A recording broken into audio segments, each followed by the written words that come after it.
I finally decided to do the open world exploration portion of the game, which is like 90% of the game that everyone ignores. So yeah, I had to use both Google and YouTube.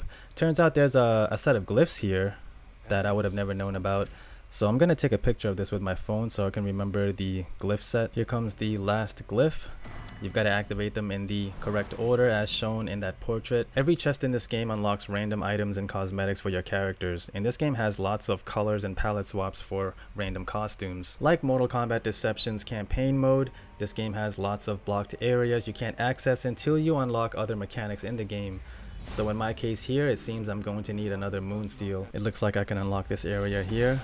There we go. And now I am lost again. I don't know how to remove these vines from the chests. Don't know where to go next. And remember, you don't have to do any of this part of the game. This is like another 20 plus hours of puzzles you've got to figure out, which I can't figure out for shit, so I've got to use Google again. This whole thing is just bringing back Mortal Kombat Deception memories for me. Talking to NPCs, exploring new buildings and areas, unlocking other areas and continuing the story. This is not part of the main story. It's like a side story that connects to the main story somewhat. This is clearly another area that I am unable to access as of yet. I didn't even see this part. I swear to God, every time I come back to the same areas that I've already been to about 5 times, there's something new that I didn't see before. Like, there's just so much to this game. I'm always missing out on items, like walking past them 10 times. I come back and I'm like, where did these 5 items come from? I didn't even see these the first time around. Here's another secret. Did I mention that this game has a ton of secrets that you can easily miss out on too? Every time you unravel a new area, that's like another hour or 2 of new exploration, because you want to walk around and find everything, because there's just so much on the floor. Lots of ingredients. You can find recipe books. I've just unlocked the mechanic for cooking, which I'm sure nobody has because nobody plays this part of the game. But yeah, now I can cook. What else I can do? Now I can use the cauldron or whatever the hell that's called to transmute items. There's a ton of mechanics you can unlock. There's too much. And here comes another set of symbols I've got to memorize. So hold on, let me get my phone. Gotta take a picture of this. Parachute guy. Gay guy squatting down. And the Triforce from Zelda. And there goes the next treasure chest. I've been at these quests for over 3 hours now, and I've found probably like 15 glitches along the way. For some reason, it's not letting me do this quest here, where I gotta look at these clues and find where the items are. Here's the cooking mechanic here using Agatha's cauldron. So this lets you pretty much trade the ingredients that you find in the open world for things like essences and pretty much every other currency in the game. You can also unlock color palettes and like a bunch of other random stuff in the game. So again, you don't have to unlock this or anything, but it does help a bit if you care about upgrading your characters. It's exactly like Final Fantasy 15, where everyone had beaten that game within the first 2 hours of release and said that the story was too short, even though there's hundreds of hours worth of additional content. This game is the exact same way. Final Fantasy 15 and Midnight Suns both scale, which means you can beat these games at very low levels because it doesn't require you to grind or anything, which is kind of nice. But I mean, if I paid over $100 for this game, I'm going to experience everything it has to offer. I am so lost right now. I'm not even going to begin to explain all the minor glitches I've encountered, because there's tons of glitches with these quests and stuff and like some graphical bugs. Turns out I'm supposed to do this. Wow, how the fuck was someone supposed to know that? That's like the 3rd thing that I had to do that nobody would have had any idea. Like, there were no hints about using the reveal power on that tree. I'm taking a break from all that to do Deadpool's missions. I believe this is the final Deadpool mission. Once you unlock Deadpool through the DLC, you also unlock the new enemy types, such as the vampires, mystics, Hydra vampires, and all that for the regular side missions. So that's pretty neat, you know, mixes things up. These vampires can get kind of annoying though, because they got these eggs you gotta destroy. This is it for the final boss, Sin. Bam! Done.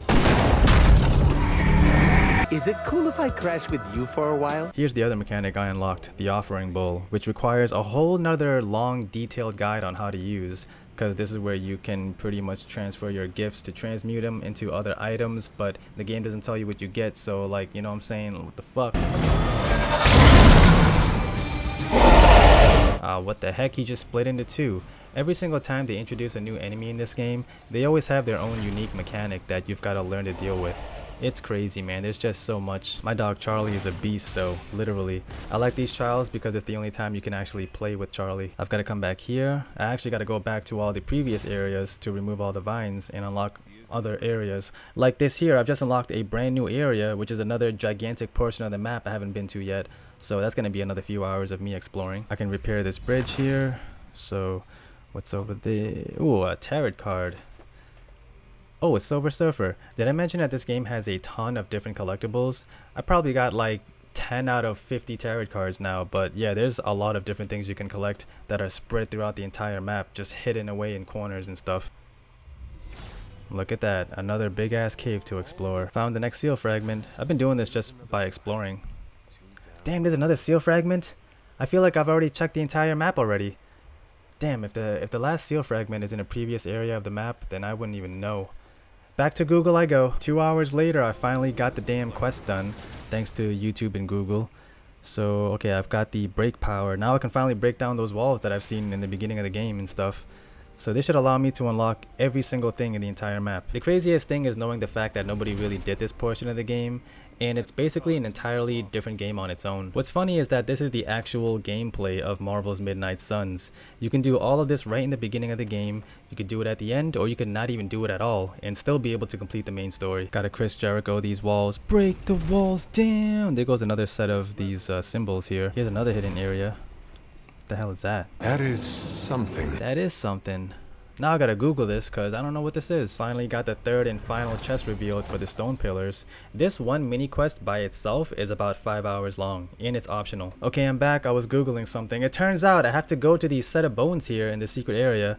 I gotta use reveal. And then something's supposed to happen. Oh, the bones are supposed to appear. So I bury the bones here. And something's supposed to happen. Oh, a secret chest. See, nobody would have known this. This whole thing is a complete secret that you would have never known unless you used YouTube and Google, because it's so random. It turns out I'm supposed to go back to this pyramid skull thing and use the reveal power. The guide that I read for this said that you would have never known this because there were no hints on it. It didn't say anything about how to complete this sub-quest type thing. I didn't even know it was a quest itself. I thought it was just a random artifact that was just there. But yeah, you get an epic chest. Yo, I've just unlocked this yellow color scheme for the symbiote costume. That's pretty sick. I didn't even know that costume had additional colors. There's got to be like hundreds of color schemes for each costume in the game, which is crazy. See, that's why you've got to do these mini quests. Alright, I'm tired of this part of the game now. I'm sure there's still tons of new areas I could explore right now and items to find, but I'm going back to grinding on side missions and upgrading my characters.